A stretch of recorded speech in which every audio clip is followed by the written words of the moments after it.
Hello and welcome to the Travelling Through podcast. I'm your host Emma, and in this week's episode I'm with Nigel Planer, actor, writer, songwriter, and he is forever associated with his role as Neil in the 1980s cult comedy series The Young Ones. But today we're talking about Nigel's latest book, Jeremiah Bourne In Time, as he takes me on a backstreet alley tour of London through pungent smells of skunk and wee to reach those discreet parks, gardens and spaces that are very much a part of Londoners' London and form the backdrop to Jeremiah Bourne's time travel adventures. We also touch on his life as an actor as well as his travels to India. Enjoy the podcast.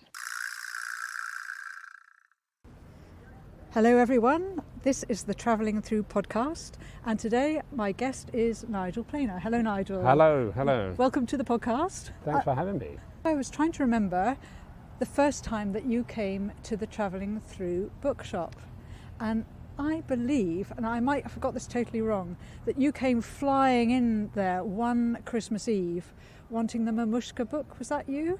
It doesn't sound like it Okay. because I don't know what the Mamushka book is. Oh right, so it wasn't you. So I it got that probably wrong. wasn't me. So there we go. Memory. Now you talk about memory in your book, absolutely, in Jeremiah Bourne In Time. It's all about inherited memory. Yes, and flexing that memory muscle, but we'll come on to that Yeah. in time. So your memory needs some exercise. By Surely the it sound definitely does. I got that wrong. I've been so good so far. Anyway, shall we walk? We're starting Yes. off. We've just met at Waterloo Station Yeah. and we're walking through the park. Nigel, your whole background has come from acting, comedy. We're looking at the old Vic over here. The old Vic. Yes, actually, my predating my comedy background is a theatre background. I used to go there Right. and watch the plays when it was the National Theatre, the old Vic, led by Laurence Olivier, Oh my goodness. who okay. I saw in there playing Yes. Othello and playing in The Master Builder.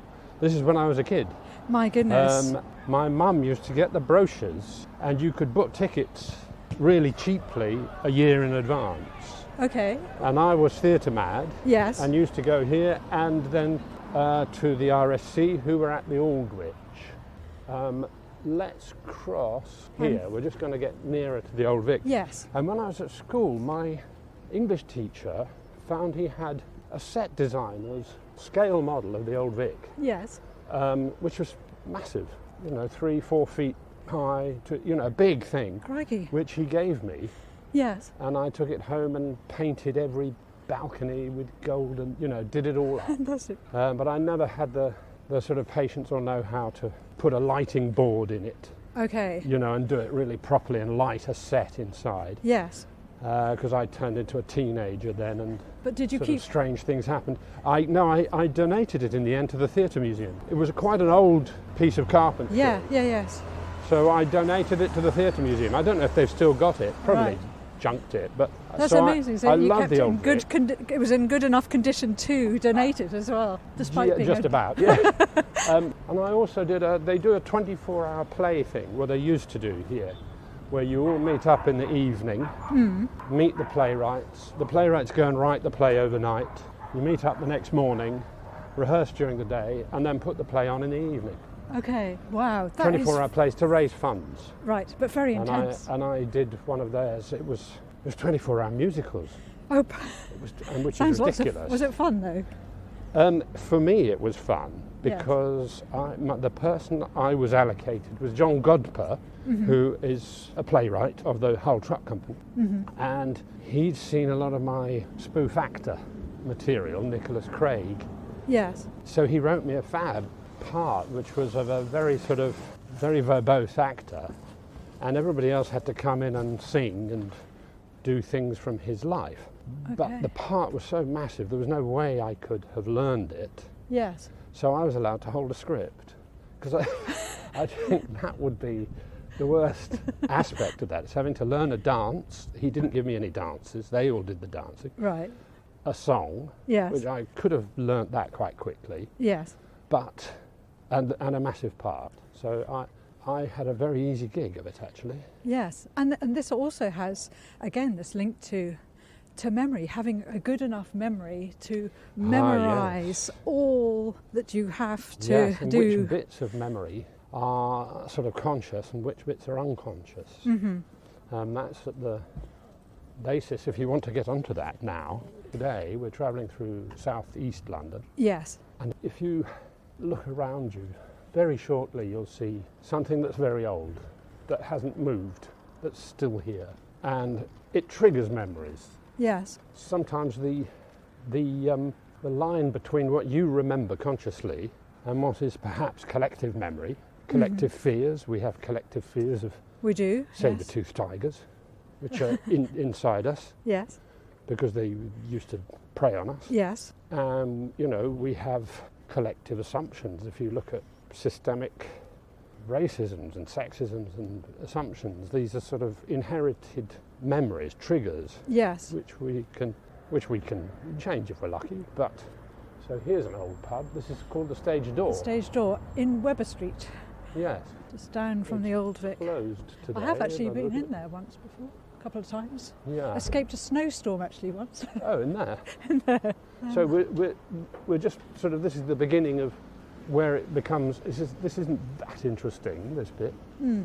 But if you're walking around, especially where we're going to be going now, you can see bits of London that even date back to Roman or even pre-Roman times.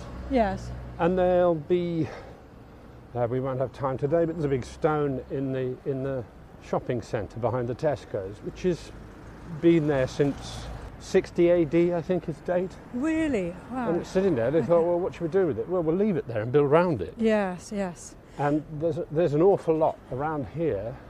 Obviously, most of the buildings we're seeing now are converted warehouses. Yes. And there's a lot of flats, a lot of residential. But this would have been pretty busy around here for many centuries. Leather tanning, which got banished out this way in 1833, I think, from city, because it smelt so bad. Yes. They used animal Yes, feces, dog poo apparently. dog poo being collected up by children, usually, waifs, trying to get a bit of money, and used in tanning. So the stink around here, between here and where we'll be going to Leather Market, if we get that far, Yes.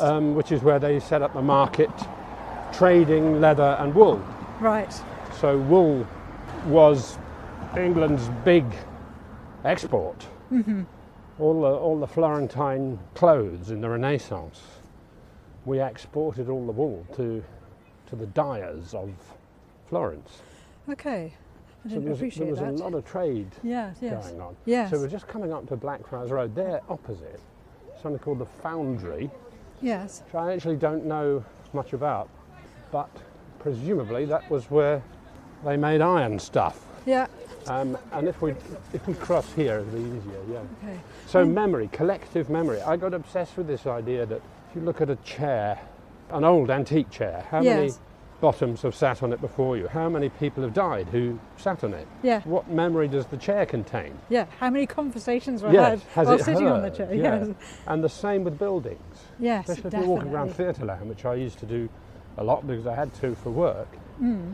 And the idea that we inherit memories in the way that birds can fly south. How come they know how to? And there's a guy called Rupert Sheldrake invented a term for it called morphic resonance. Okay. It's called pseudoscience because it's a sort of guesswork Right. at what might be going on. Is that things happen because of mimicking what happened before. Yes. So there's a resonance, it's like an echo that goes on, and people behave in ways that are repetitive. Right. And so birds fly south because other birds also flew south before them. So this idea that you could inherit memory fascinated me as a means to the end, because I was writing a time travel book. Yes. That instead of having some magic machine or some Doctor Who policeman. Doctor Who police box or something, why not choose something that actually is kind of, we might be on the edge of discovering things like that. Yes. Yes. A pseudoscience where we can remember things. And if we imagine ourselves into the future, imagine that had become a skill. We would have visitations from people who had that skill. Yes. And my hero, Jeremiah Bourne, his mother is actually a fugitive from the future. She's messed up her memory exams. Right. And has done some very bad things in her data gathering. Yes. And went and got pregnant in the wrong sanctuary. Ah, So is that she's okay? had to hide her child from Yes. the people in the future. Yes. So she dropped him off here In in Blackfriars Road yes. in 2019. No, well, the book picks up the story in 2000. 2019. She Yes. dropped him here in about 2004, Right. and then she buggered off again. Okay. So he doesn't know, but he has also inherited this skill. Yes. And in the story, he will find out by a series of rather scary accidents that he can travel in time. And he has to learn to control it, and he has to find his mother, Yes. and he has to find out what the hell's going on. So this whole idea about memory and also our curiosity with both the past and the future and looking back into the past. You write in the book as well, you talk about John Dee's black glass. John Dee's black which glass. I actually had to look up because I didn't know about it, and that was fascinating. You can see it in the British Museum. Yes. It's well, people used to think that a black glass, black mirror, you could look into. If you looked into it long enough, you could see the dead people. Yes. You could talk to them, and then artists use it. I'm just going to Yes, talk about this house in Yes. a minute. That's why we've stopped. Yes. And artists used it. What's he called? Something beginning with L. A Lautrec mirror. Okay. And don't think I've got that right. Maybe it's not Lautrec, but they'd use it to look at a landscape Yes. so that you can just look at the mass, because of course in a black mirror you just see the black sky, the darker black mountain, Yep. and you'd have mass. There was a fashion for using black mirrors for art, Right. but since ancient times the black mirror was used for necromancy basically. Yeah. And the first record I think we've got of one is what's he called, the senior who died in Pompeii? Oh, Pliny. Pliny Yes. the Elder had a whole collection of stuff, and so I'm playing with that in my book, that maybe Yeah. this is Pliny's black glass that Yes. John Dee claims to have inherited, and then it gets messed with because of course Jeremiah Bourne is travelling in time. But Yeah. I'm using it more as a red herring Okay. because he thinks it might be that, but so Yes. does everybody he goes to in the past, because his mobile has run out of battery. So if he turns up in 1910 or Roman times or whenever he's going, wherever he's off to, with a mobile phone, people think it's a black glass and that it's the way he's travelling in time. Yeah, but actually yes. it's just a mobile that's run out of battery. Yes. Yes, of course. In It's our a black time. glass. Yes, exactly. So that's So an he- interesting use of using technology in the past and how the symbolism of it in those yeah, times. it's And- good fun. Yes. And I actually read that the Aztecs used the volcanic material, which is like Yeah. a kind of glass, obsidian is it called, or something like that? Yeah. And they used it to see into the future rather than into the Ah, past. And I right. thought that was quite interesting, particularly as your book talks about Yeah. going into the future too. But Yeah. that's maybe just another red herring that I've No, it introduced is. into you. It's London, past, present, future, Yes. which is why we're stopped here Yes, at this so- house, because it's a house like this that Jeremiah Bourne lives in with his stepfather and part of the time with his stepsister. Stepsister, yes. And they're doing it up. Pete, his dad, Stepfather Pete. is one of those people intent on remaking the house rather like people did in Spitalfields. Everything in it should be authentic. Yes. And so they're trying to recreate the house as it was in 1910. Okay. And of course Jeremiah is able to actually go there. So the house we've just been looking at is 1, 2, 3, 4, 5 stories Yep. with a basement. It's Georgian, steps going down to the basement Yep. with a sort of coal scuttle underneath the steps, which is where people would have put the coal, which is Yeah. where Jeremiah gets trapped That's in, where he in an first episode. is transported back in time as well. Is it, from the Yeah, he basement? gets locked Yeah. in there though by Yes. the neighbours. Oh, yes, that's right. Yes. And then up above you'd have your front room. Usually kitchens were in the back, weren't they? But of course they've modernised, so they've put Yeah. a kitchen. And this is probably now offices in the bottom there, isn't there? Yeah, And and if then you you've look at the bell, 1, 2, 3, 4, is it four or Four, five? yeah, yes. 4 flats above and then one below, so 5 flats. It's a flat per story. Yes. And probably, for all I know, they cost millions each flat, because... Blackfriars Road, I mean. Yeah. I mean, it's shocking, the prices. And this is another, I was talking about old buildings, directly opposite us. Sons of Temperance Friendly Society. The London Grand Division. Yeah. Yes. So that's a whole building still, I don't know what it's being used for now, but it's still got the lovely emblems on it. It does, yes. From the past. Shall we cross now? That's why it takes, just by looking up and around you, you see history all around you as well as below you, underground. It never ceases to amaze me, actually. No. Having walked into town when I was in shows, I did a lot of shows. We'd go in 6 times a week to go and do the show. Yeah. Same journey. Almost every day you notice something. I know. The smell of skunk, that's one of the disadvantages of living in this area. Yeah, yes. But isn't it everywhere, actually? Is it everywhere? Unfortunately, I think it is, yes. Oh. So I can't see the fascination, Aptly but there we named, go. Aptly named skunk. Yes, each to their own, eh? But why did you choose 1910 specifically as the year? Because I had a look back to see what actually happened in 1910, because you had a change of Edward VII died, George V became king.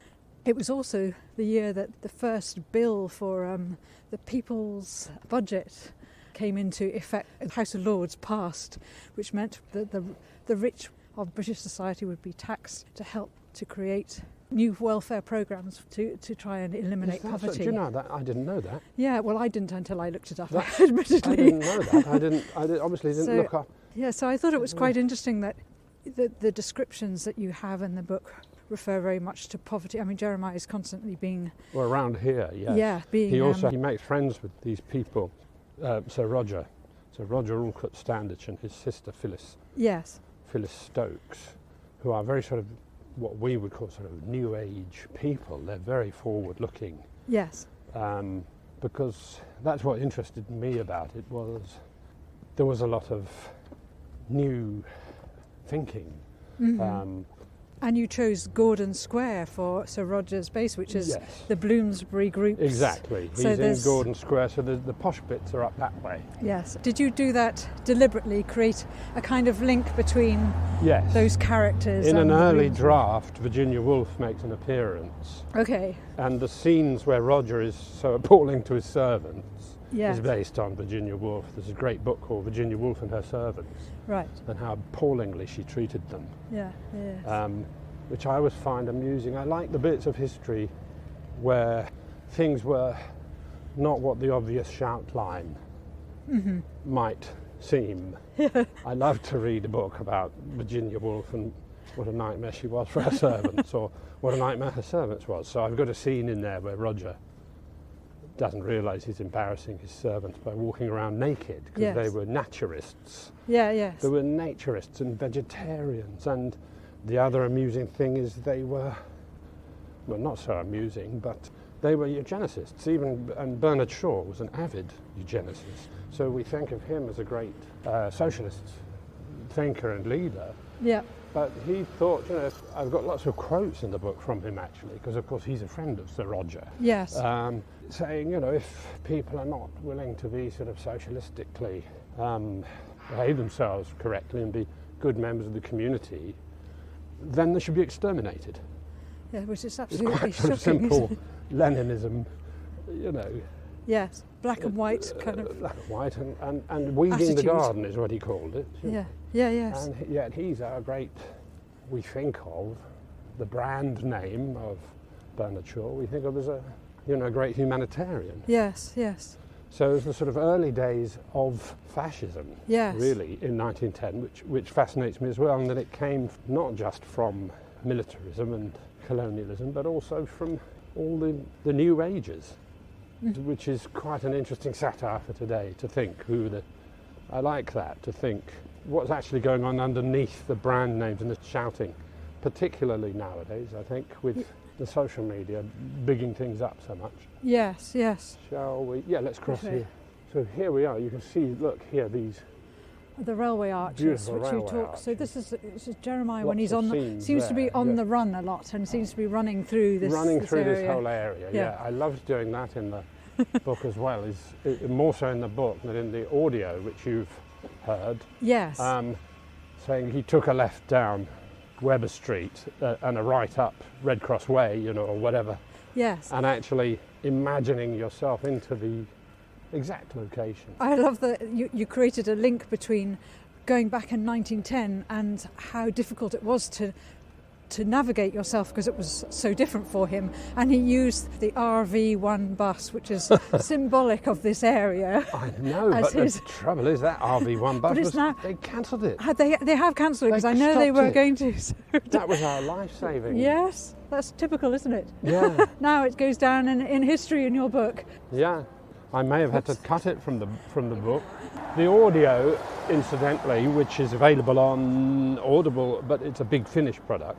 Yes. We cast it with the most brilliant cast, and it's a dramatisation of some of the book. I sent the whole book, an early draft of the book, to the audio company, and they said, yes, let's do it. But they're the guys who do a lot of Doctor Who stuff. Right. And the music's very exciting and Doctor Who-y. Yes. And the thing's quite, action-packed. The book, it's not to say the book isn't action-packed, but there's a lot more comedy in the book. Okay. And there's a lot more characters. There's a whole theme with his auntie, mm-hmm. who is a sort of lovable, hopeless character, his auntie Archimesa. Right, because this is when I read the synopsis of the book, and I thought Who's she, you thought? Yes, in the Audible, maybe she's coming in book 2, and No, she's there. She's already right there at the beginning, right. Because she's like Jeremiah's wayward mum. Archimedes is her younger sister, who has always had to clear up all her mess and go to the parents and go to the authorities or whoever to try and keep her out of trouble. And that's all she's doing, trying to keep Jeremiah out of trouble. Yes. And she has to break the law to help. And she's got a little dog. And her favourite thing is 1970s toys. She's got a collection of 1970s toys and snacks. Okay. She lives in Blackfriars Road. The beauty of it is that if you're going to remember something, you don't travel in space. So it kind of ignores Einstein and the time-space continuum. Yes. You just literally find yourself in exactly the same place. And yes, exactly. And I thought that was very clever, as you just have to visualise and start remembering where you were to get back to where you want to be. Sort of thing. That's yes. Right? Yes. To get back to that. You have to do a little research, because if you remembered, you were on the Jubilee line, for instance. Mm-hmm. It wasn't built in 1910, so if you remembered yourself back there, you'd bury yourself alive. Also, Now, hang on, we want to get up to. I'm trying to find Red Cross Way, just to make sure that we don't. Okay, overshoot. So where are we this here? is Great Suffolk Street. No, we could go up that way first. No, let's go Red Cross Way first. Okay. Yeah. I always get so lost around here. So, even now, I've lived around here 20 years or more, I still sometimes get disorientated and lost. So the fact that you had to do so much research, what influenced you to write this book? Was it just thinking about memory and that whole idea of memory, or was it more than that? Was it the fact that you're living in this area, or it's more to do with living in this area. The memory came by necessity as a way of needing a device, so how are you going to do this? Yes. And make it fun. Right. And interesting. So the idea originally came from Phyllis Stokes, the creation of this Phyllis Stokes character, the idea that if a woman from then arrived in your bedroom, in your house, mm-hmm. and started telling you as a teenager, pull your trousers up and stop doing this, and yes. why don't you just stop moaning and get on with it, things. And she's quite a fun character, but of course she's slightly based on Mary Stopes, who's another one of these rather, not so much disappointing as slightly surprising characters. The Mary Stopes we think of as a mother of feminism, but the women's birth control, sexual liberation for women and things. That was really the start of all the suffragette movement as well. So she's an admirable icon. Yes. And yet she was an out-and-out eugenicist. Mm-hmm. And she believed in one book, I read a few of her books, she believed that birth control would be very useful for controlling the lower orders, and meaning poor people and anyone who smells, and rather horribly, anyone who needs glasses. Really? She didn't like Oh my goodness. the idea of people who use glasses, who've got short sight, who are not perfect. Seems So a she was disability, yes. Yeah. Yes, Yeah. disabilities, things like that. If we use birth control, we can clean them out. So It's horrifying although now, she was isn't on it? the one hand admirable and very good, and Yes. we go with that. I kind of like seeing the whole person, not to condemn, but to think we're all like that, really. We're all mixed up bits of pieces of some of what we do is good, and sometimes it's mistaken because we can't see from where we stand, we can't necessarily see whether it's any good. Yeah, yes. So it just interests me, all of that. So no, the idea of the teenage boy and the woman from 1910 Yes. sort of came first, really. Okay. We're on Marshalsea Road now. Ah, yes. So this is... Which is, again, most of the streets around here, if you see down there, is Copperfield Street. Yes. How are we doing for time? Have we We're got time to absolutely just fine. look at Yeah, this little... we've got plenty of time, so... Because it's a beautiful This street, is... Is this where the church is, which is now a music studio? Is it right Oh, behind yes, here? this I might- love that. It's one of my the favourite little- little gardens, except for it's my secret garden. It's so secret quite often I struggle to find it myself. Oh, right. Well, But, it's just, so I think it must it's be this just one. here. This is the one, yeah. Definitely. I've been doing these little It is this one, yes. films called London Past, Present, Future. Films, Yes. I said, a little minute, me on my mobile, Yeah. rather like this. And this is one of them. Okay. Yes. I quite like this. It's an alcohol controlled area. Police officer can ask you to stop drinking in this area, My if you can goodness. find one. Exactly. Yeah, I love this space, and I don't. Immediately you hear the atmosphere, the acoustic, phew, Yeah. it went into a quieter vibe. Yes, everything goes. Oh, It's a beautiful, quiet garden opposite these tiny cottages. yes. Copperfield Street. Can't even stand up. You see those little porches? Oh yes. I'm 6'3". And you'd whack your I head. can't get in there. Yeah. You'd be permanently bending Yeah, over. Never stand up straight. I think the music studio, if it exists, is that building just there. Oh, is it there? I thought it was Yeah. actually in the church itself. Oh, you might be right. 'Cause, I've never been in. I No, don't know. because it's always. And And somebody's given all the trees, some, well, one or two of the Baubles, trees, which little Christmas baubles, Yes. which is nice. yeah, apparently Depeche Mode recorded there for one of their albums here. Oh, really? Yeah. Interesting. I mean, Yeah. if there's a recording studio there, I'd be... But it's a lovely, Interested in it's a that. lovely garden to sit in, especially in the spring. It's yes, very, it's beautiful, very isn't it? pretty. And Not many people know. that, as Michael Caine would say. And there's a mysterious picture of Carrie Fisher from Star Wars on the wall there. Where Seems they've to have blocked up the Yeah.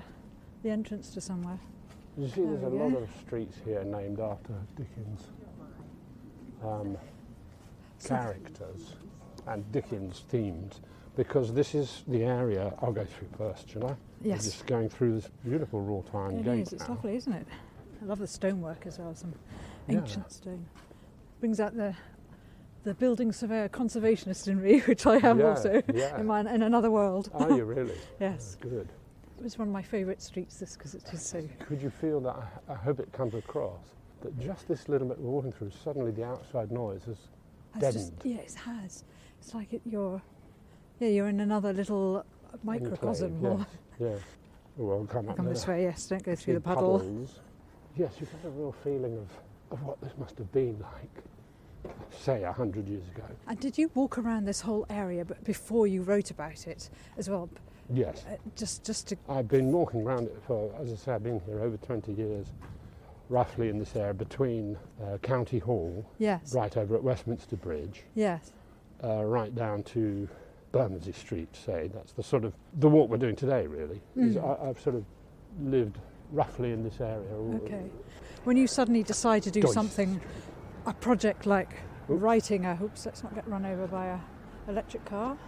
Here we go. Even though you've been walking around for 20 odd years, it's only when you have a project like this you suddenly see the neighbourhood in a different way, because your eyes suddenly become really open to everything Yeah. that's just become commonplace. And here's my favourite sign. Commit no nuisance. That's brilliant. Commit no nuisance. Absolutely right. Up on the wall, I wonder who it was aimed at. There's a place called Duffy Hall there. I don't know what that is. Oh, yes. But these buildings around us are old, quite run down, some of them. Some of them have been reconverted to workshops and flats and things. That's a church, isn't it? Look there. It looks like it, yes. So that must be at the back of the church. Commit no nuisance. It's Doyce Street. So As what a I love songwriter, is, I made an album with a chap. Yes. It's called Commit No Nuisance. Oh, was it? There's a photograph of me and him standing in front of that. Talking of music, that is another of your strings to your bow, shall we say. I noticed that you have just released a couple of songs relating to... Yes, I went back to... I mean, I was in musical theatre for years, singing away. Yes. But I went back to writing songs when the lockdown started, because we couldn't go out and have fun anymore. So I picked up my old broken guitar. Yes. Are we okay going across here? Yes. I think so. Picked up my old broken guitar and remembered all the songs I'd written when I was 18. My goodness. And started recording them with a pal who lives in Leeds, and we were sending files back and forward to each other. Yes. And they sound like they were recorded in 1973 too, because we didn't have any of this modern compression or... No. we literally just me on a broken guitar. The Lord Clyde is one of the pubs of the area. Have you been to this I've never pub? been in there. Apparently it's a real locals pub and very, very popular. I don't know what it's like now, but... Well, this is, as I say, this is Marshalsea Road. Oh, Everything's yes. called Dickens because we're near the Marshalsea pub, which is where Dickens's dad was put in debtor's prison. And so the whole family moved down here, and Dickens had to work in a boot polish factory. Yes. And most of his experience of the downside, the underbelly of London is from the time he was here. Yes. And this is where he swore he would never go down that hole again. I think it must have been devastating. It was, wasn't it? Yeah. Marshalsea Prison, I think you used to have to take the meals to whoever was in. That's right. I don't think they were going to feed them or do anything nice like that. And there's a... Survival of the fittest. And yeah. So here we are, this is Red Cross Way. Yes, now you've got the okay. view of... That's amazing, actually. It's a pity about It's the quite big horrendous one at the same time, yes. with the shoulders, like the American football player. It is, I don't know what yes. it's called. I don't like that one, because it's covering up the gherkin. Yes. When I first moved here, the gherkin was the only one on the skyline. Oh, was it? All right. That's all gone up. No, that's amazing. So you got the walkie-talkie, the cheese grater. Walkie-talkie, that's it, yeah. The cheese grater. And what's the big tall one? Is that the NatWest?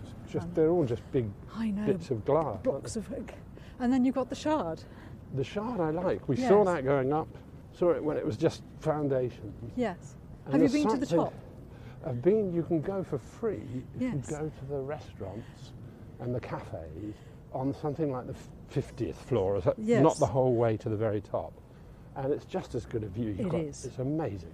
Have you been all the I way have up done, there no, to the I very have done top? this. I have done the same as you. Yeah. I've gone for free. But I they just won't had a let you drink up in there. if you're wearing trainers. Yes, you have to look as though you're As if you could afford to pay Exactly. if they were going to You ask. have to go But mind you, posh. trainers is the most expensive well, it is. shoe there is. And that's Little Dorrit Park Right. through there. So we're yes. still in Dickens land. This is the Cathedral School. That side is the Charles Dickens School. Yes. That's a kind of that's eco right. hut there. And this is a very interesting little park and garden. You see Red these Cross Garden. Okay. Red Cross Gardens. We're on Red Cross, Actually, I Red have cycled Cross around Way, here. Yes. which points up. If we look straight ahead, we've got the railway bridge, and the other side of that is Borough Market. Mm-hmm. And on our right is the Shard, The Shard. and Guy's Hospital. Of course. If we just go in here, it's a beautiful little garden. The lady, Octavia Hill, social reformer and co-founder of the National Trust, 1887, started it. She's done a fair amount around here, Yes. and they've done it up quite recently, as you can see. It's Oh, it's lovely. it's beautifully done with a pond. In the summer there's a little fountain, and these guys, I met the guy in one of those cottages. They're like almshouses, aren't Yeah, they? little cottages actually on the garden, Yes. and one of them is the guy who locks the gates and tends the garden. And he's got his work cut out. I bet he does, yes. But how beautiful. Nice. It's What a really beautiful- lovely. You do feel like you're stepping back in time in here as well, Yeah. don't you? This has been beautifully modern designed by these, what are they called these days, the urban gardeners? Yes, the guerrilla gardeners. Guerrilla gardeners. I don't know if this is the guerrilla gardener group, but there's quite a lot around here Yeah. of things like that have been done Yeah, yeah, more yes. recently. I think with lockdowns as well, suddenly everybody's become more aware of their environment around them and trying to Yes. make it look a bit nicer, or paying it a bit more attention because they have a bit more time to do so. Yes, absolutely. So here we are, we've got a big timber merchant. The Shard itself is actually the name of your trilogy, the Shard. The you call it Time the Shard Chronicles, yes, the publisher guy thought of that. I see it as the first of three. Yes. And he said, well, do you mind if I call it the Time Shard Chronicles? But I think that's just great. Yes, it actually pulls the shard into the modern part and of what the idea of a shard of glass, a shard of a slither of something getting wider and turning into them. Yes. So here we are again, got another. Crossbones graveyard. Yeah, the Crossbones yes. graveyard. Now, this is fascinating. I've never really got to the bottom of this, and I've never actually been in it because every time I've walked past, it's been closed. Every time I walk through it, there are certain times it's open, and then of course they finished all the work on it, and then the pandemic came. No, it's not open today, but it looks phenomenally good, I think. Look, this beautiful woodwork here. Yes, and it's been saved, hasn't it? Because it's they were trying to, but I haven't put they're trying maybe to another develop glass over it. building over it, or Yeah, a railway, something, I don't know, something. If we go around the side, you can see Sure. the actual, it's the graveyard where, in previous times, unconsecrated people, sinners, down and outs, prostitutes, criminals, Yeah. who or unbaptized people, people who the church. It didn't conform to what they considered Yes. to be. So their graves were Right. put here, and it gradually turned into a sort of monument to them. And here you've got a fence with ribbons, hundreds of ribbons, to all the people who died. And Yeah. you can see through, if you find a gap in all these ribbons and tributes. Here we are. You look through yes. there, you can see the graveyard itself. Yeah. It's really. and It's a oh, big look, space, there's a actually, isn't religious icon there. There's Yes, a there Mary is. with angels and Yeah. candles, and there's a few gravestones, but not many. I think it's the fact that it's The a fact very of its existence is special thrilling, isn't site. Yes, it's a very much respected site, and there's a whole blurb about it as well, Yeah, visiting yeah, and there's a everything lot. that people can come and. This is Come and still see. the Crossbones graveyard. The Bishop of Winchester allowed it to happen. From Clink Street, as we go further east, you see more of maybe what's recognised as famous bits. What I kind of quite like about this, the bit we've been going on, is it's kind of the also-ran bit. It's not the famous kind of London dungeon area, and Yes. it's not the Tower of London. It doesn't have any of the sort of iconic stories. It's got this kind of.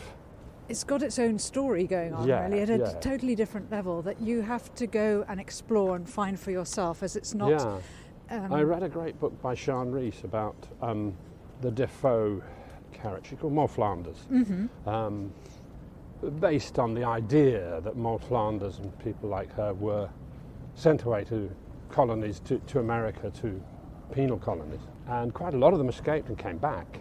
Did they? And Sian Rees has found various evidence, she's a great historian writer, of ones who had come back and sort of used Moll Flanders as a starting point. Yes.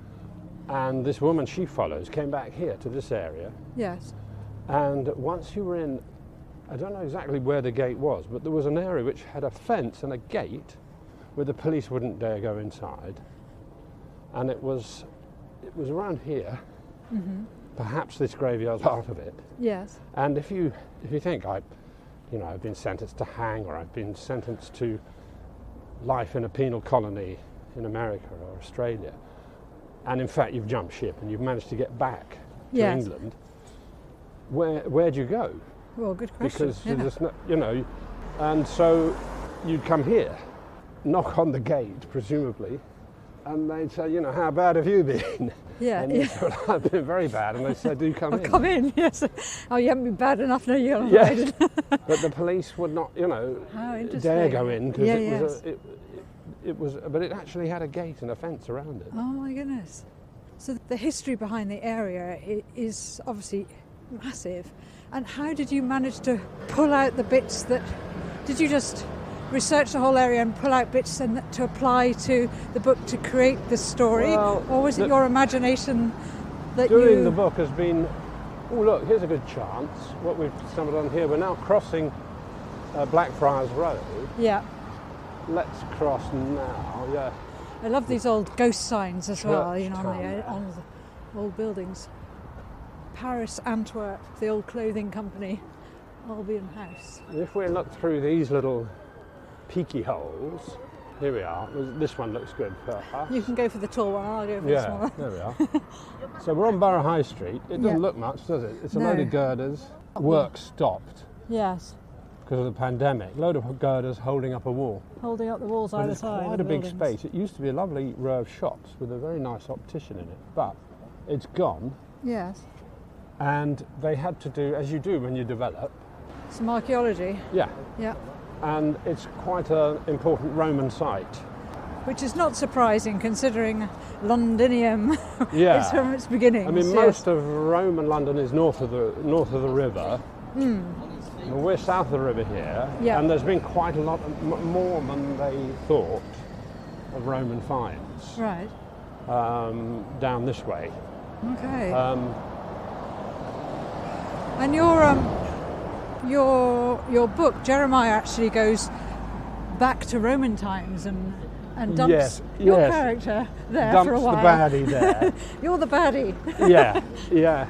Yes, I like playing the baddie. I think you played it very well. Thank you. And yeah, he does. It's not quite Roman times, as in there's not many Romans about. And there might be some druids. Yes. But there was a big upheaval. I haven't yet decided exactly when to date that bit. There was a big upheaval. Yes. When they left, the Romans, because there were theatres, colosseum. It was a Roman city, and then they left, and within a very short space of time, it was back to a bit of a mess. Yes. The East End, north of the river, is kind of where Londinium started, and they had a pontoon that went across. Yes. And then I think they built a bridge when Claudius invaded. But the West End is more Saxon. Right. So the East End is where you get kind of Money Street, Pudding Lane, Bread Street, business, work, do it, Roman bit. And up the West End you've got, let's go up here. Okay. You've got the... taking me down all the best alleys. The pubs and the Saxon bit up in the West End is where all the drinking bars and the names actually are the hit. I know it's stinky, isn't it? Thank you for taking me down this one. You're getting me back into sort of the tanners time. It's wee. Let's it is, yes. Honest about it. Modern smells. But the reason we come here is because this is the old wall of the Marshalsea prison. Is it? Okay. Yeah. I didn't realise that. It's a lovely old brick as wall. As far as I know. Yes. And you can see through to the... Actually, the gate's open. Oh, fantastic. Go into the gardens, which is a bit St. of a... George's Churchyard Gardens. Yeah. How are we today? I'm usually a little bit trepidatious coming in here because it's a sort of meeting place for... It doesn't seem like anybody's really around this is the today. Gate. Yeah. I'll spin round. Yeah. Where I like to imagine Dickens would have come to visit his dad.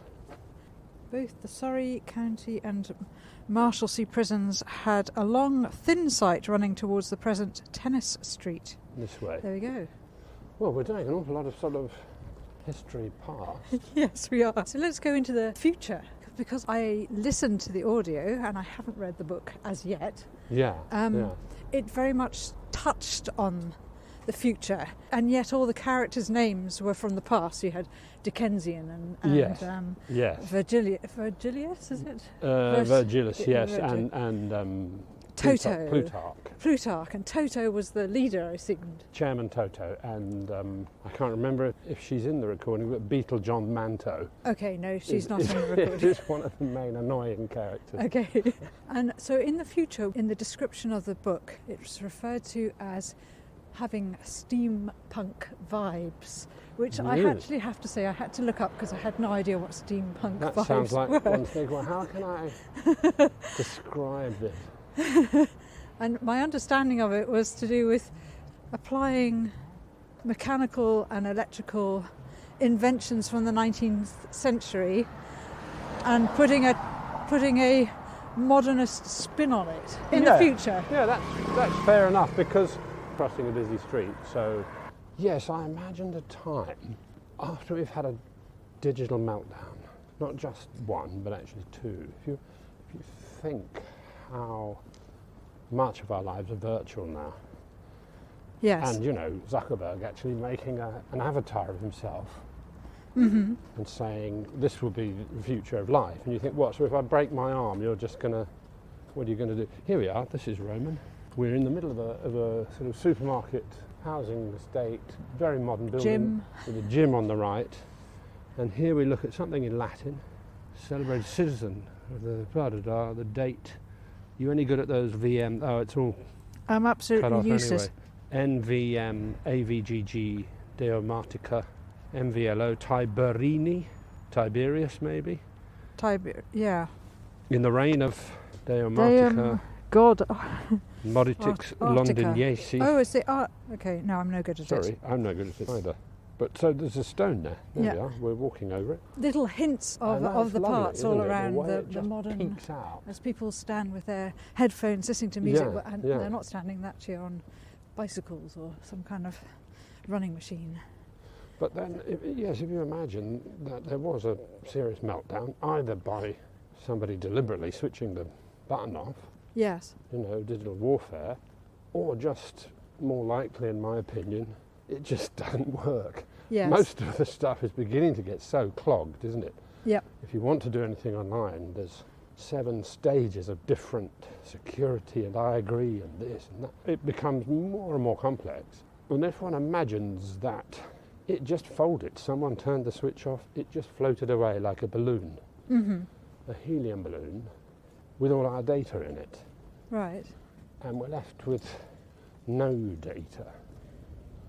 Then the person who knows how to make wheels, a carter, Yes. a carpenter, cooks, people who know how to skin an animal. Yeah. All of those people are going to be not just skin an animal, how to, rather like Fahrenheit 451, anyone who can remember the books. Yes. So it will all have started again. Okay. And for convenience, I didn't invent it, it exists, a way of storing waste and of using glass technology. Yes. And steam.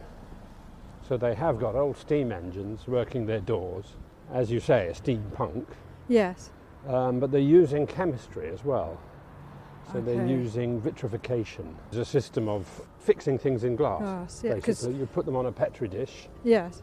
and you could, in theory, again, this is non-invented yet science, but in theory, you could possibly store nuclear waste in glass. Wow. Okay. Actually, in the book, Jeremiah's arm is fixed, isn't it? He goes into the future and is fixed by having a glass. A liquid glass. Liquid glass put around his arm. A liquid glass fix. Yes. Yes, you have to use your imagination a little bit on that one, I think. I'm very good at using my imagination, so I had no problem with that. With that. No, I like things when it's based in science and then just takes a little bit of a flight of fancy. But the language you used was interesting too, which obviously I've only heard the audio and I haven't read the book, but the way they speak, sit, it's fix. Yes. And I'm you afraid go away. That doesn't exist in the book. Oh, does it anymore, not? no, Okay, so if you're reading a book and there's a lot of characters and a lot of story to happen, there's a lot more story in the future now. Yes. Oh, okay. It becomes too difficult. quite tiresome to read people talking in a futuristic language. Yes. And in the audio, as I said, it's a bit more Doctor Who-y. So the future people have to talk in the kind of, we are not like your people, they slightly do that. Yes. Which I spent a long time inventing it, and I put some Hindi words in and I put some Japanese words in. Yes, because you use the word namas, but not namaste. So it was like the colloquial. Yeah, because I would imagine language obviously evolves. Yes, changes. yes. We've got, Hindi has an awful lot of English words in it. Mm-hmm. We've got an awful lot of Hindi words in English. Yeah. You inherit words, don't you? We Bungalow. do.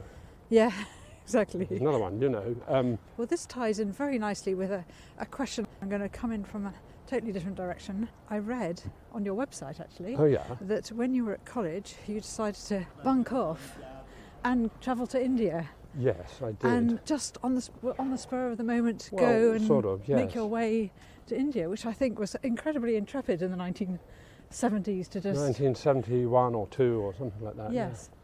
Yeah. Yes, I did. To disappear off like that. And I didn't tell my parents either, which is very naughty of me. And I was gone for 6 months and I got sick as a dog. Did you? Yeah. And I went to India and became afterwards sort of scared of going back there, because I was in hospital with tropical diseases for some months. Were you, as a result? And I went. It was a mate of mine was one of those sannyasins, and he said, "You've got to come to the next meditation camp. It's just great dressing in orange and having Rajneesh give you a new name, and all your problems will just all go away." So I just went off on my own with very little money, and joined him there. And I did find the sannyasins. He'd gone completely hysterical and obsessed with the guru and the life of that. And I did meet Rajneesh, who renamed me. Right. He sort of got a toning off for not wearing orange and not wearing the beads with his photograph on them. And then I did a day of it, and I just thought, this is not. It's not you. No.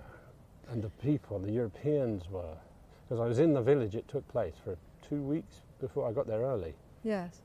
So I got to know Mr. Areen, the shoemaker, shoe shop owner. Yes. And a few people, and they had last week's guru's photo on the wall of the hotels, the rooms I was staying in, and they said, "Oh, it's Rajneesh." So they turned the photo round and put Rajneesh's photo in for the next bunch of gullible Westerners who were all hysterical and really vulnerable to, there was a big need, obviously, for some kind of break in.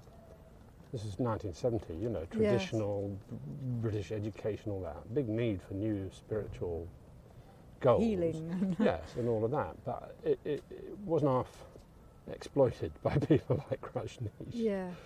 Who, it seemed to me, and there's been lots written about him since, and a whole documentary series, seemed to me that they got carried away with the sort of power of it. Anyway, so I came back, and I didn't dare go back for 10 years, but it still lingered on, because I don't know, people you've spent a lot of time in India. I have not been to India. My mother was born in India. Oh, right. Well, she's from actually Irish parents, but they were also born. One was born in England, one was born in India. So it's just there's But I'd love to go. I haven't been yet. It exerts a considerable, pang, a hook on you somehow. So for 10 years I didn't go, even maybe longer.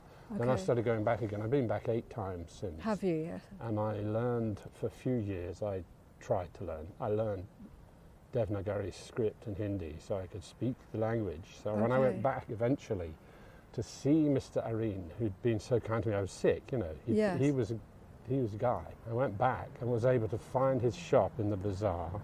Wow. And say in Hindi, is your father still alive? No, he wasn't. There was a picture of him on the wall. Yes. With the stuff all around it, but I met his son and his grandchildren, and it just felt so much of a sort of completion of the disaster of my life, which was getting so sick when I was 18 or whatever. Yeah. And going back there and being able to say, your father was a really good man. He looked after me while I was sick, and then Uncle so-and-so came in and said hello and gave us a great big book of photographs of them with some British politician. He wanted me to give it to it wasn't Lady Warsi, but it was I can't remember the name, which I took this great big family out.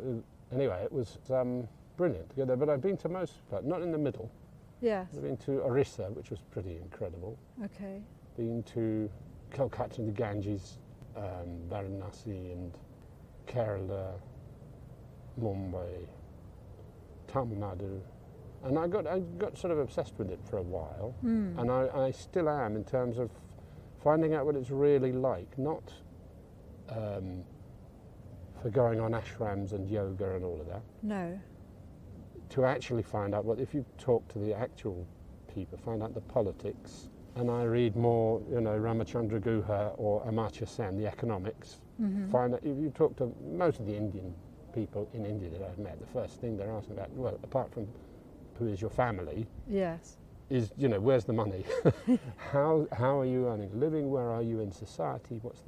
Some of them say, I need to go and wear white and join a religion, but we've got religions here. I think it's another thing that I think is a bit misunderstood. I read somewhere that even in, is it Stanford University, in a university library in America, it might be Berkeley, might be Stanford, if you look under India, you're looking, where's the stuff about India? You have to look under religion. Whoa. Which is not right. No. That's really not right. How extraordinary. Because it's the politics and the history of it are really fascinating. Yeah, and to see it's just a different view of the world. Yeah. I kind of haven't been for some years, not since Modi got into power now. Last time I went, there were posters of him everywhere, he was just about to get into power. Right. So I haven't been for a while. And it's quite hard work. Yes, that's what I've heard. But I have to go especially at some if you have a point. tendency to stomach conditions. conditions, which That's what. It's not the easiest place to visit, No. but it is absolutely thrilling. Yes, I think it's very exciting, and the people are so inquisitive and annoying and brilliant. they're everything. I get under your skin, do they? The whole place really has the smell of it, which can be awful. It can be magnificent. The whole culture and the vibe is something else. Yes. But I'm not sure I would want to go back. The reason we're standing here freezing. Can I just wind up though on that, because you mentioned there's a quote which I really liked that you written about your trip there. Yeah. And you said at the end that despite all the travel that you've done round the world, the greatest adventure you've had is with the family, as an adventure of family. And I really love that phrase. Well, I've got a little Ganesh statue, the god of for actors, new beginnings. Good luck God. He's the one with the elephant head. Right. Okay. Chubby chap sits on a rat. Does he? Okay. They've all got an animal, Yes. Nanda the cow is. Oh, I can't remember. I'll probably get that wrong. I think it's Krishna's. I don't know. Nanda the cow. Anyway. Yeah. His one is a rat, and his dad, Shiva, and Parvati, his mum, are handing out the godheads. Right. They say, we've got one more godhead left, that's the god of travel. No, nobody's claimed that yet. Anybody want that? And all the sons say, yeah, I'll have that, give me that. So he's got to choose which son to give it to. So he says, okay, whoever can go round the world and first back here to your mum and dad can be the god of travel. So, the brothers, there's a cloud of dust while the brothers go off on their, horses. One of them takes a boat, one of them gets on a camel, carts, and they all rush off onto the horizon. And of course, Ganesh is a chubby fellow who likes sweets. He's also the sort of god of cakes and sweets and things like that. Yes. So we like him. He says to his rat, he gets on his rat and says, could you walk round my mother and father, please? And he waddles round, gets off and says, I'm home. and the dad says, I told you to go around the world. He says, my mum and dad are the world. Right answer, you can be the god of travel. Wow. Which is, I don't even know if it's actually true. Somebody told me that. He's probably making it up. Yeah, yes. But it's great. But I love that whole idea of a family, because family can mean so many things as well. My family is the world to me. And that's what's interesting as well about that's what they say about their marriage. You think you go off and marry someone you met at university. For an Indian family on the whole, this family is marrying that family, which can be a blessing and a curse. Many people I know say, so you've got all the aunties. You've just inherited all those aunties. But it could also be a blessing to feel that you're part of a massive network of people. Yes, particularly if you're an only child or not, not part of a big family or so. Yeah. So I don't know. It just interests me how different that is. Yes, for sure. The god of travel. Yes, you should have if you ever get your bookshop back. You could have my Ganesh actually, because I don't really have room for. He's quite big. He's about that size. Oh my goodness, he's great. And he's very garishly painted. Is he?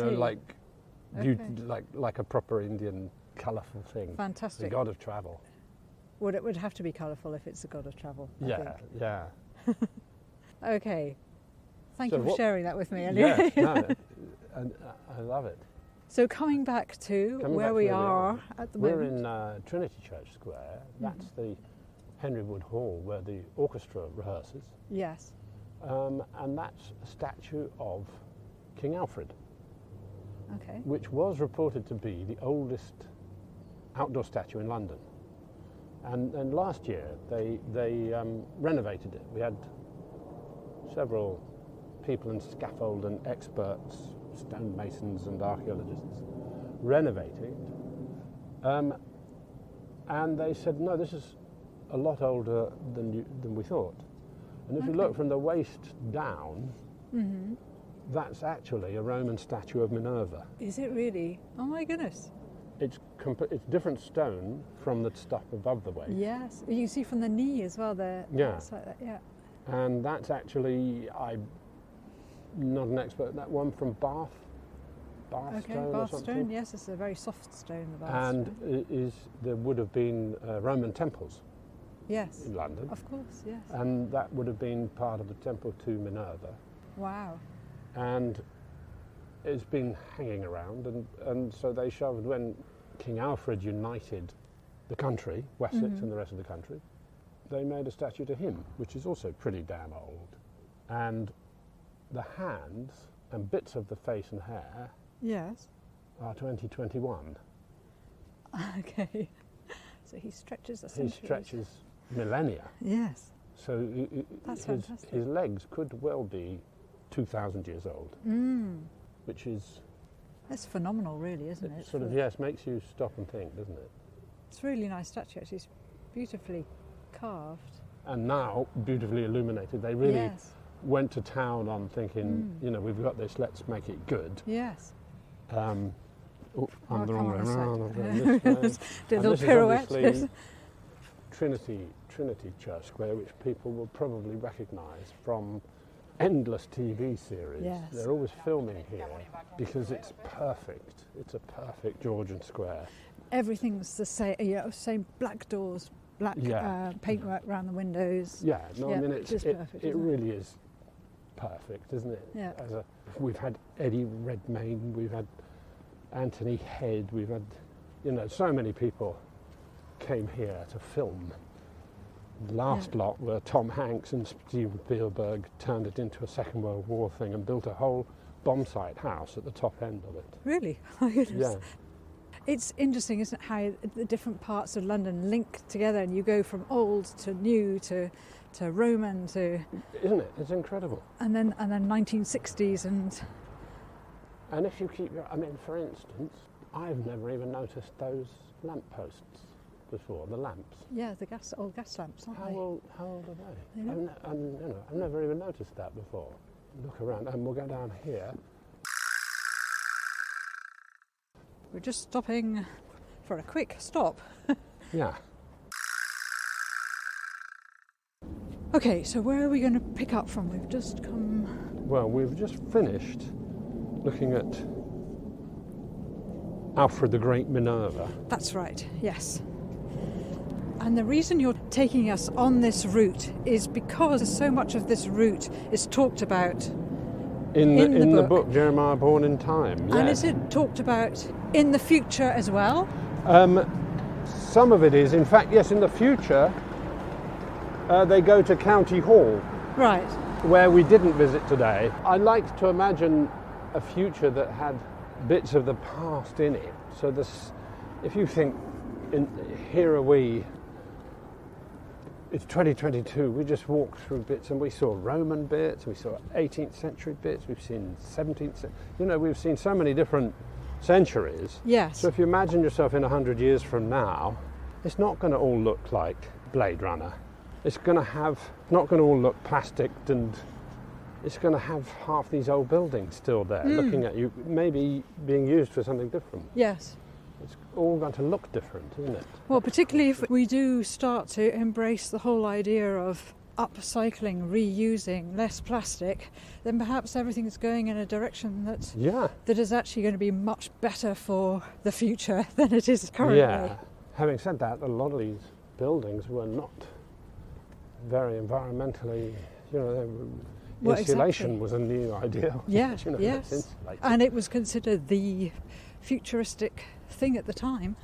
But it's turned out to be... Some of those old buildings, rattling windows, drafty, losing heat all the time, and the wood smoke, the coal, polluting people's lungs. It was much worse before. Yes. It was really bad. Yes, true. We could go up that way and you can cut through to the leather market, or we could go this way. Where are we? 4:15. Should we just go and look at the back of Guy's Hospital? Yes, okay. You wanted to get as far as London Bridge, so I'm happy to get to the river if you like. Yeah, well, we can do that, but I suppose there's not much at the leather market. There's just the leather market building. That's sort of it. And Bermondsey Street. We'll see how we go. Yes. But this is the next port of call, probably, yeah. I've known this area for more than 20 years, but in the 20 years I've been here, the Shard wasn't there. No. But none of these little gardens, it's all been so done up. Yes. Well, when I first came here, I had a job. First time I ever got paid, I think, for anything was working in Bermondsey Market, in the antiques market. Really? Which isn't really there anymore, or it's a very... It's a bit sort of posh, the area now, because of Bermondsey Street. There's a cinema. It's nice. It's lots nice, of restaurants, but it's not... but it was a pretty... Well, it was an antiques market with a lot of stuff shoved on tables, and I don't remember it that clearly, actually, but certainly coming out this way is not somewhere you and I would have strolled round saying, "Oh, shall we talk about books?" Ha ha. That wouldn't have happened around here 40 years ago. Yes, that's the thing. A lot has changed in this neighbourhood in the last 40 years, for sure. A lot, yes. Absolutely. Because I read that the last leather market or leather manufacturing building closed in, is it 1997 or something? So that's actually very recent. Yes, gosh, that is, isn't it? Although most of the actual tannering had gone northwards up to the Midlands. Yeah. But sorry, I interrupted you there. No, I interrupted you. And the thing that astonished me is because I used to live on one, the lighter barges, the big, like a skip. They're barges that look like a massive skip. Like the big Dutch barges, you mean? The Dutch barges are more curvy and have a little wheelhouse room at the back. Yes. The lighter barges are literally those ones, wedge-ended, big skips. Okay. That carry freight. Yes. And you nowadays, lived on one of those? Yeah. The houseboat on it. Yes. In posh Chelsea. Okay. Very nice little houseboat. Yeah. Well, big houseboat. 80 foot by 20 foot. Wow. But I was interested in them because I lived on one, and they were carrying freight from the dockland down to even as far as Chelsea, where there were cranes to pick it in. Yes. And Fulham, Putney, Hammersmith. Yes. They were carrying the coal and the tea and the sugar and all of the stuff right up till 1967, I think. Okay. Since the 14th century. It's amazing length of time. Yeah. What have we lost? And the skills it was one guy with an oar standing on the back of it. Wow. And you know how to work the tides to take that many tons of stuff down or up river. That's incredible, isn't it? They were incredible. Can you imagine the muscles on that guy? Yeah. But also the skill, yes, which one hopes hasn't been lost. When it was tidal as well, the river at that point, so it would have been a lot more challenging. Well, it's tidal still there. The tide used to come in and out underneath my boat, and you'd have to hope that it didn't wash anything underneath, so that when tide came down again, you landed on a tree root or a fridge or something that had been dropped in there. Yes, if we that's cross true. here. Which actually takes me onto the whole aspect of mudlarking as well, which you mentioned. Oh yeah, quite there's a bit. There's a book on that recently. I can't remember the name of the writer. She's it's called Mudlarking. Yes. She's quite expert on it. But it's become a very trendy thing to do now, whereas back in 1910 it was a matter of of survival for those who and had. It was dangerous very because if you little. cut your foot on something, because you'd be in the mud, Yes. you could cut your foot on a bit of something and go septic and die. Yeah. Because we And didn't because have it's sewage as well, antibiotics. isn't it? It's sewage, yes. It was all not. So here, what we're about to do here, Borough High Street's up there, Yes. but we're back here on New Common Street, and we're turning right into the beautiful back door, as it were, of Guy's Hospital. We're in a lovely position. We're sandwiched between the new building on our right Yes. and the old buildings on our left, and ahead of us. Yep. And the brickwork is the telltale sign of how old everything is as well. It's this, Let's it's go this to the right. history, Yep. isn't it? Yes. So the old red bricks or the London stock bricks are Yeah, clearly yeah. denote its era. And the beautiful sort of Palladian Yes, and this style of architecture, of course. Yes. Here, look. Oh, that's George lovely, and isn't it? I don't think Oops. I've ever come My through here understanding. in winter. So normally it's covered in ivy and Yeah, stuff, and you can't yeah. see it. So this is a great time to come and see it. Yeah, There's a absolutely. hum of a big A vaccine marquee. centre. Oh, a We're at vaccine the centre. vaccine centre. Of course. Yeah. What Queues else have could it gone. be? Yeah. It used to be. Is there normally a market here, a farmer's market? Is it in this garden? And the buildings all have these triangular roofs, and then 1, 2, 3, 4 stories. Oh, and there's some drills I can hear up ahead. I hope they're not to the left, which is where I was hoping we'd go.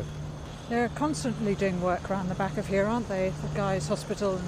And These magnificent buildings. they are, aren't they? And of course there's the Shard, so we're right at the foot of the Shard. Yeah.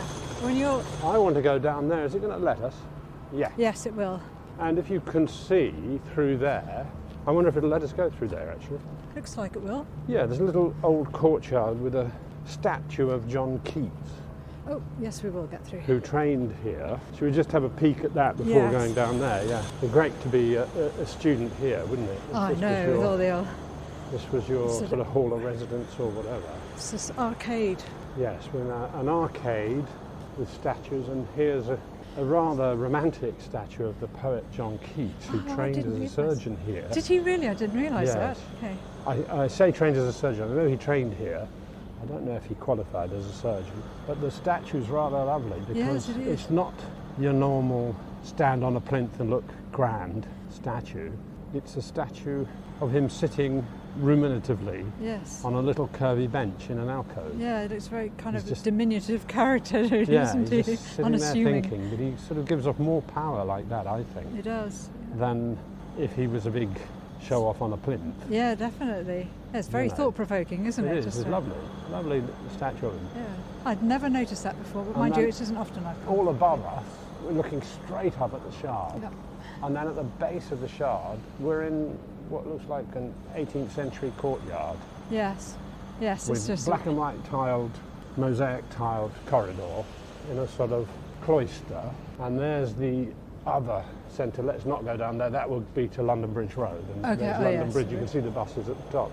So if we go this way, Mm-hmm. we can wiggle through the old backstreets here, where the famous pub that I've forgotten the famous name of the famous pub. It's so famous I don't Yeah. remember it. And in fact, I've even played it. It was the Shakespeare pub, the tavern on Borough High Street. You go in one of the sides. Oh, is it? It's not the George. The George Inn. Yeah, George I think Inn. that sounds right. Yeah, that's an old Shakespearean pub. Yeah. Yes. Yeah, with the sort of balconies, the wooden Yes, balconies. it's a above. fantastic I pub. actually acted in that when I Did was, you? early teens, 16. Really? So your in a acting Shakespeare. career or love of acting started very, very, very young. Very young, yes.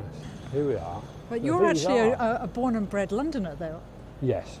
In- Yes, I am. where were you but born? I'm more West London than South East. Okay. I've been in South East 25 years, but not quite 25 years. But West London, yes. Okay. Most of my earlier life was spent Hammersmith, Fulham, Chelsea, and my childhood was spent in Mortlake, Okay. so southwest London. Yes. So I'm well used to the southwest region trains. To get anywhere, Yes. you'd have to get on that train. And which part of London resonates with you the most, would you say? Well, resonates.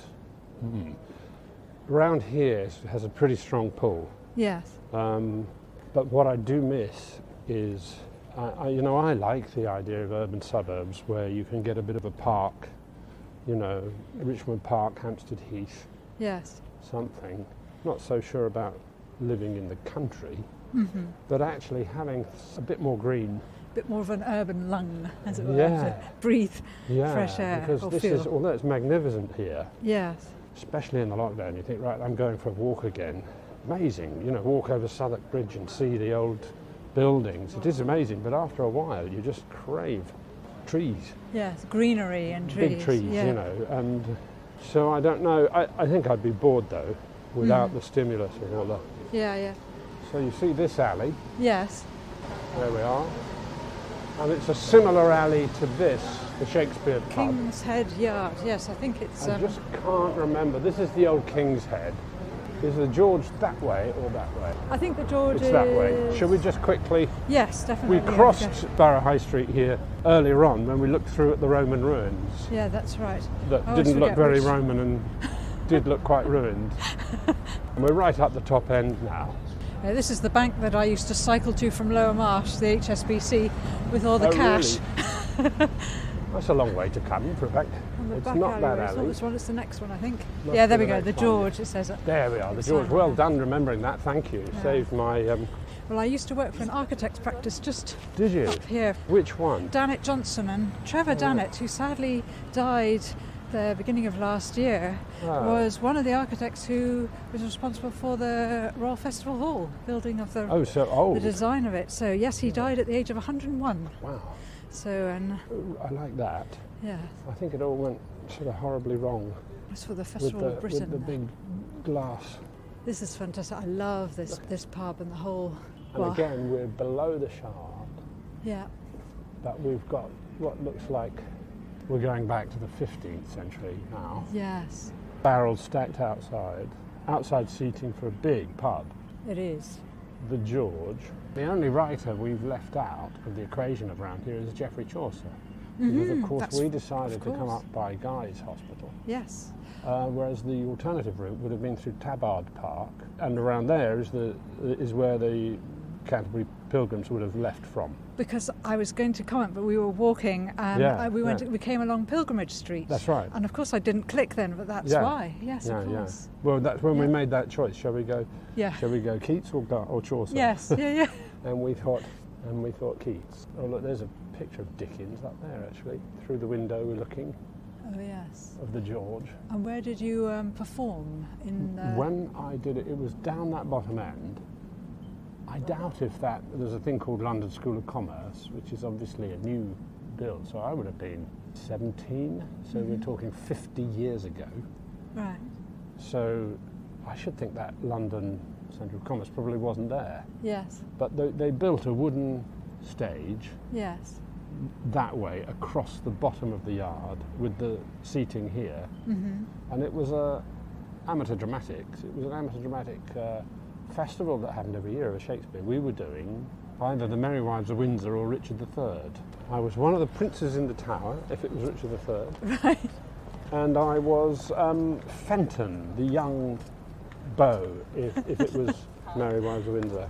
And have you been back to perform here No. in your career? No, I mean, I don't know if they do performances here anymore. I think sometimes in the summer they've done things, but yeah, it's a good question whether they do. Yeah. It's going to be a very hard question to ask you, but I'm going to ask you anyway. Out of Yeah. all the characters that you've played in your career, Yes. which has been the most enjoyable character to play? Whether it's been TV, theatre, amateur dramatics? Gosh, here. I enjoy the ones that come from my own sort of creation of the character. Like I was doing Neil, but years before the young ones. Yes. And so I feel I've sort of invested in that character. Yes. And likewise, Nicholas Craig is my invented alter ego. When you're sort of almost doing an alter ego, or you've got a relationship with a writer who just gets what you're up to. Yes. Those are good. So Dennis in the Bad News films that I did for the comic strip, that's kind of created for me by Adrian Edmondson, who wrote it. And you're writing for your own type, for your own character. Yes. And those ones, you just have that feeling that I can be really funny in this. Okay. And that's a nice feeling. Yeah, I can... you feel comfortable and familiar with the character, almost, that you can... Yeah, it's a sort of feeling of power. I think that's... Right. Whereas when you're kind of learning lines, you've auditioned for a role. I auditioned for a role recently, got the part in Netflix, playing a baddie. Not allowed to say, they make you sign a non-disclosure these days. Yes. So I can't say what it is. Okay. I very much enjoyed that. But it's a different thing. Yes. From knowing how you can make up your own script then. If you've got a character like that, you can just improvise in that character and be that person. Yes. And that's the most satisfying thing. Yeah. It's just to be able to do interviews in character. Yes. That's a real buzz. Acting's quite good. I played Peter Mandelson, which was very skillful. I managed to get my voice like him and all of that. Yes. Did that take some time to it's work master? and it's fun and it's good. Yeah. But it's not quite the same wild feeling of nobody else can play this part because it's me. I invented this and these are the nobody else can be Nicholas Craig. Yes. Because it's sort of an aspect of me. Yes. So we're walking through Borough Market now. Looking very quiet. Came through here at Christmas time and it was such I a stopped coming. sad... It got so crowded. Oh, it got crowded. Oh, really? Because for me it was Christmas really time it was empty, was sadly quiet and not as busy it's closed now. we used to. I mean, for me it was great because I can't bear it where there's too many people. But it can get, crazy. Get disgusting. Yeah. And what has been your most challenging character to actually create for the book? For the book? Talking of characters. I think Jeremiah's been the hardest because he's got to be there in almost in every scene. Yes. And you don't want him to be boring. I try to make him witty. I didn't want him to be kind of too cliched heroic, nor too cliched hopeless. Yes. It's quite difficult. Yeah. And then you want him to be attractive. How do you make him attractive? And he's been quite difficult to get right. I think Sebastian Armesto, who played him in the audio, got a very good stab at it. Yes. But to be a funny character, it's good if they're flawed and hopeless, or so that when you time travel in a Doctor Who, say, or in a normal thing, people go, wow, that's amazing, let's get on with the adventure. Yeah. But if it happened to you, you'd go, what the fuck? What is going on? What happened? How do I get back? What's happening? It'd be terrifying, wouldn't it? Yes, it would be. But if you just overplay that, then it gets a bit boring, because you want your hero to do something about it, don't you, as well? So getting that balance between him being realistically useless and sort of recognisably, not dumb, but, recognisably scared, and actually having to drive the plot, and actually having to say, I've had an idea of how I can do this, and I'm going to do it. Yes. That's been the hard bit to write. Sure. Everything depends on him. But I sometimes think that can come from the fact that it's travel. I mean, it's travelling in time, but it's still that sense of travel. And when you travel, at certain points when you travel, particularly independently or by yourself, you're faced with all these challenges and things that you have to suddenly think on your feet of what to do. And in those instances, sometimes you forget where you are because you've just got to focus on how am I going to get out of this situation, or you're going in the wrong direction. And I wonder whether that's also I hadn't helps thought of that. The That character. drives the plot. I hadn't thought of it as a travel book. Of course, but it is. It is, very much so. Because he's on this journey. He's got so much he's got to cope with. Yes. And whether it's to the future or in the past, or it's slammed in your face, but it's the same. Like India, you go to another country where the culture's so different. It is You have almost to like... learn fast. Yes. Yeah. It's the same kind of... Yeah, you're right. thing. It is like a travel book. In that sense, that keeps it going. And in a sense, I suppose it doesn't matter. His character is defined by his actions, not by his character traits, because he's the lead role, Yes. And I see myself as a character, inverted commas, character actor. So Right. I like playing the baddie or the side person or the antagonist or the, Yes. playing the protagonist is slightly more boring, I think. And also always start worrying, am I good looking enough to play the protagonist? Has got to be kind of, and has to, do you know what I mean? Has to sort of drive it and be the one everybody identifies with. And, Yes. I get a bit, that starts to freak me out a bit. I prefer dissolving myself into some strange and usually perverted sort of character or some sort of strange manifestation of me, some aspect of me. That's where I feel I'm in my strength. When I've played lead roles, I'm okay, I can Yes. do it. Yes. You could have someone else as well. Whereas the things that I do best, I think, are slightly odder characters. Right. The book is currently with unbound.com, which Yeah, is, that's which right. is they're publishing it. Well, They're publishing, actually, their office is just round here too. Oh, are they? Okay. Strangely enough. Okay, I didn't realise that. Okay. Yeah, it's with Unbound. And you've They're a got crowdfunding publisher. We're Yeah. 53% funded today. Okay, well done. Congratulations. People pledge. Yes. They are a normal publisher, except that to raise the initial capital, the money, Yeah. you need something like 400 people to pledge. Yes. And there are various rewards. You can come to the launch. John Mitchinson, whose idea Unbound was that he's done little lapel badges, or you could have, these have already gone, by the way, you could pledge and have your name in the book, as in all the pledges get the name at the front of the book. Yes, You could yes. have a character in the book named with your name, or a street, Okay. or a shop. Right. So oh my I goodness. can easily do that. And so those are the sort of things you can pledge for. Yes. And I've sent a load of, I went to my archive and found a load of old copies of books and records and things I made in the past, so people can pledge for them. Right. Okay. And yeah, we're 53%. I don't know, it's a new experience for me. It is a little tiresome doing so much on social media, because Of you course. have to, Yes. You've got to that's the promote main it. place Yeah. where yes. you can contact people. Yes. Good side of that is you actually get to talk to people who are fans of that kind of thing and who will actually read the book and will actually enjoy it, Yes. instead of talking to an agent or a publisher who may be the best in the business at their thing, but you're just another.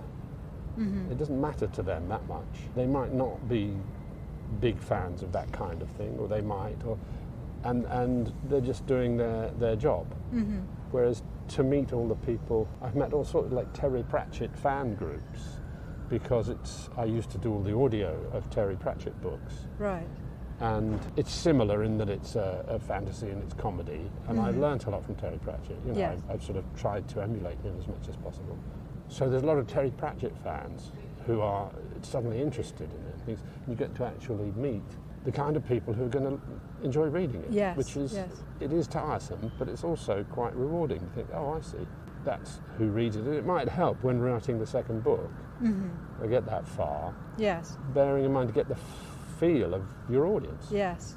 What do they laugh at, Yeah. Yes. So this is actually, it is a project in the sense that you write the book. People have pledged towards the big launch of the book, and you have that, and hopefully through that you build your audience, and you build people's involvement in the second and the third book. But you must obviously have some kind of structure of where that's going.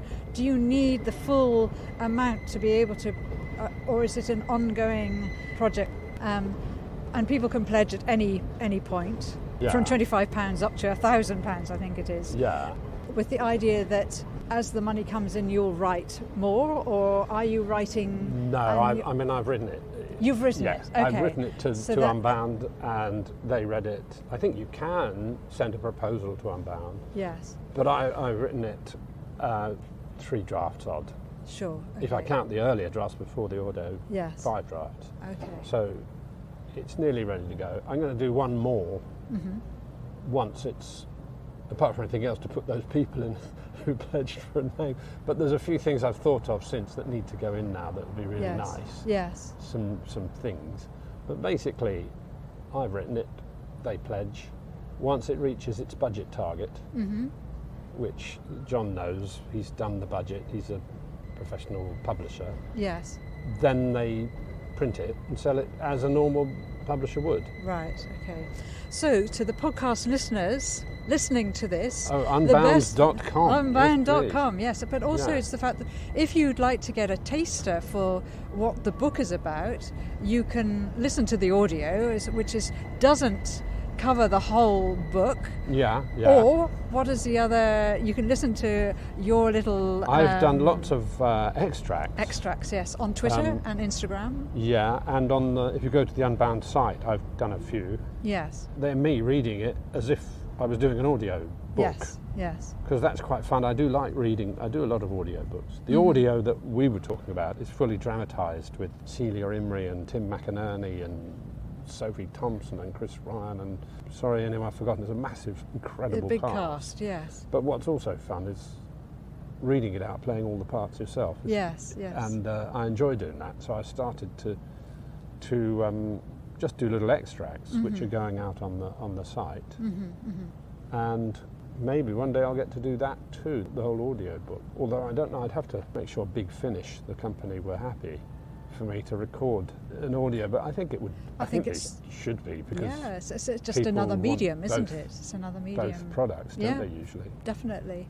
So the main motive for it, I suppose, was I've written novels in the past, but they were from the heart. They were comedies, but they were sort of contemporary, and that was a fairly long time ago as well. And it's to find something that would be fun to do, as you say, as a project, rather than my great, this is my big statement about the world. It's something that I could read out. There's funny characters. That's what I like doing in my job anyway, is reading out, doing funny characters for other writers. So why not do it for myself? Yes. And hence the sort of Terry Pratchett connection. It's more like Blackadder than Terry Pratchett, though, because the history is accurate. Of course, yes. But I've got the three stories. The second one's much more mapped out than the third. The third one's pretty vague. Yes, in my mind. But that's a whole other tour we could do north of the river, because the second book I'm planning will take place north of the river in the city around the Hook churches, around the time of Isaac Newton and his battle of copyright with Robert Hooke. Right, okay. And the Royal Society. Yes. And Edmund Halley is a major player in that story. Okay. And Robert Hooke's niece Grace. And Isaac Newton also had a niece. Okay. It's a very funny area of history to explore. We could have done this walk around from Liverpool Street and all around the city, around there, Monument and all of that. That's the second book. That's an entire other story, the 17th century, after the fire, basically. Sure. London fire. Yes. Who rebuilt London? Christopher Wren didn't build it. No. Robert Hooke did, but Robert Hooke got written out of history, mostly by Isaac Newton. So there's an awful lot of bitchery going on. Interesting. Okay. We will definitely have to do a second tour. North of the river. Yeah. Okay, so for the podcast listeners, it's anybody who's interested in what we've been talking about today, particularly about London. I mean, the book really gives you a very interesting historical insider's look into a part of London that you don't really talk about, especially as a tourist. You come to. It's not about the monuments. It's about the backstreets of London. It's about the people. It's about the time. 1910, it's about now, and it's about the future as well as the Roman times. So the Roman times is developing. There's one or maximum two scenes. Okay, so the Roman times is minimal at the moment. It's minimal at the moment, but will come and sting Jeremiah Bourne like a scorpion's tail. Ah, okay, nice to create a bit of intrigue. Would you like us to walk anywhere else from here? Well, you wanted to go to London Bridge, didn't you? Yes, why not? Let's do that. We can, and then I'm on the way home. I was loitering around that shop. Did you want to go in? No, I don't. I mustn't. See, this is the sort of thing. You keep your eyes at eye level and you don't notice, but if you look at this archway, yes. How long has that been there? I know. It's a beautiful iron archway painted in lots of different colours, it looks like an old station, part of an old station, but it's absolutely beautiful. Near the railway arches. Near the railway arches. So this looks is like it would have been an entrance to railway something. Yes, It's very actually, I grand. don't know what it is. It's funny, there isn't. It's now a shop selling Spanish ham. Yeah, as part of Borough Market. And, Yeah. And this is now all totally covered over. I mean, there's been a huge revival of Borough Market, I think, since Jamie Oliver used to come here on his moped to the area. But now and it's there was become. a point they were going to try and wipe it out, but there was a campaign and petitions and, and it's saved. It's saved, yes. And I think in the middle of it here is meant to be the house where Bridget in Bridget Jones's diary is. Oh, is that So right? it was filmed from here as well, yes. Oh, I didn't know that. So It's quite nice, sort of not heaving like this, but not dead, as you say. It's a bit sad when it's dead. Yeah. And there's Maria's calf as well. She makes the best mug of tea. Definitely worth a... Oh, I must do that, because it all gets a bit boring, the sort of coffee worship that we do at the moment. To say I do love a coffee, but I do like a good cup of... proper proper cup of tea. I'll tell you where the best is there, what's now a Costa Coffee. Oh, no way. But there, that curved building Yes. used to be egg sandwich and a cup of tea. Was it? And it was really old school. Yeah.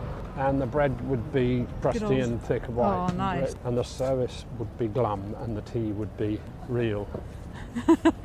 That was a great one. But it's gone. It's gone now. now. A Costa. In the memory bank, though. Yeah. Let's wind this up here as we're right by London Bridge tube station for the podcast listeners. So we've been on a really meandering tour from Waterloo Station all the way to London Bridge. I hope you've been able to follow us. Look on a Google map. Hopefully we've given you enough directions. Do look up nigelplaner.co.uk, his website, Thank you, yes. where his music is there, his books, his acting career, everything is there that you can find out about Nigel. Yeah, thank you. And also unbound.com if you'd like to pledge and help Nigel get to the end of his trilogy and to be able to promote it in the way he would like to. Yes, and never have to go on social media again. And never ever in your yes, life, exactly. ever. Can you imagine that? That's an impossibility at this stage, isn't it? Yes. So please do have a look. And if you have any questions, do contact Nigel through Twitter and also Instagram. But yes, those I'm are not the very social good on medias. Instagram. You're not I'm very not very good. Okay. I can't work out how to work it. Okay, so I do have a Facebook page now, Okay, but it's so I'll run put that for in. me by a sort of fan group, a guy who's really good on Facebook, and he runs it. I can't even get into it because I don't have a Facebook account. Oh dear. Okay. So I hope he's doing a good job there.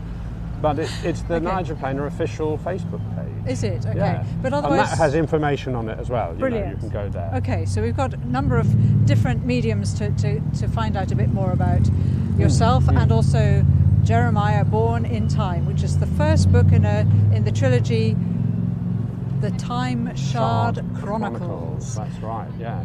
But for now, I think we should wind up as it's now pitch dark and the lights have come on. I hope you've enjoyed the podcast, and if you have, please do share with your friends. Please do give the Travelling Through podcast a rating. We'd love to hear from you.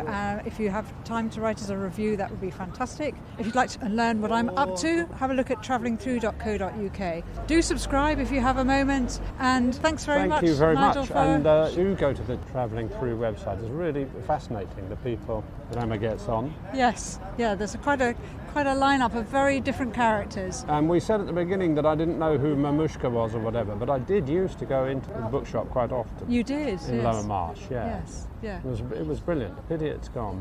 I know, but the memories stay. Yes. Luckily, I've got exactly. to go. Thanks so much, Nigel. Thank All you. right. Brilliant. Take care, everybody. Bye-bye.